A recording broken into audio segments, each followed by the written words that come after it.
With Georgia coming out of SEC Media Days, my head's kind of at a place where I wonder if people are listening to Kirby Smart.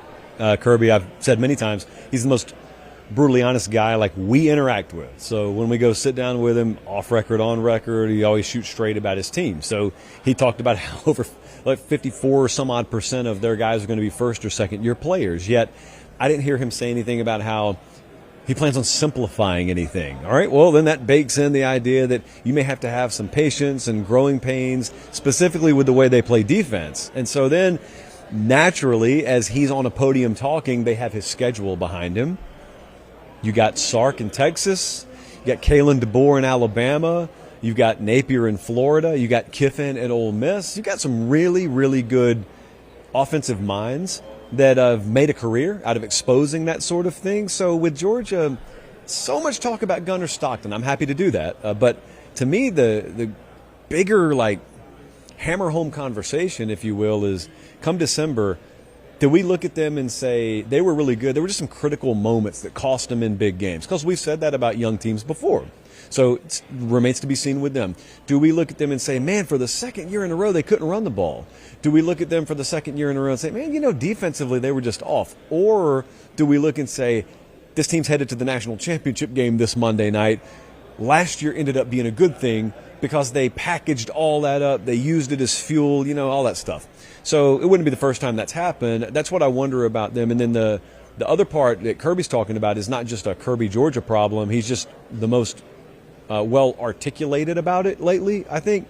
And that's looking for guys who have fire, who have passion, who in a former life would have been chasing a paycheck, but now already have the paycheck. And do they still play the same way? Well, his interpretation has been no, they don't. His interpretation, which he said on this very show in, March, I could think it was, or April, was those guys are in shorter supply.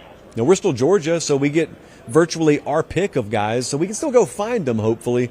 But it's just, when it comes to the NIL world, his mentality is, I'll pay for that. You show me fire, you show me passion, I'll pay for that.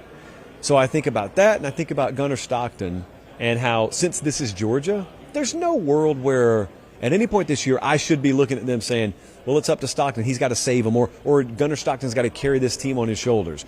Should not be that way at Georgia, because Georgia should be loaded enough to where they can play a complementary brand of football. Now, having said that, speaking to some of the Georgia contingent, I'm not saying that Gunnar Stockton has like multiple personality or anything like that, but I do think he's one of those guys who carries himself very well, handles himself very well.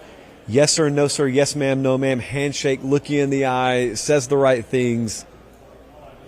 How should I put this? There's just a little different layer he peels off behind the curtain when the camera's off, which is the exact layer peeled off you need from your leadership position, from the quarterback position to win games in the SEC. So Georgia's where they always are. They're going to put themselves in position to play for the richest prize in the game, and then ultimately one-possession games, turnovers, and execution in the key facets, that's going to be what determines it. It's just, since it didn't happen for them last year, since they didn't play for the national championship, all of a sudden there's this prove-it factor for a lot of people again, which I find funny, but that's college football.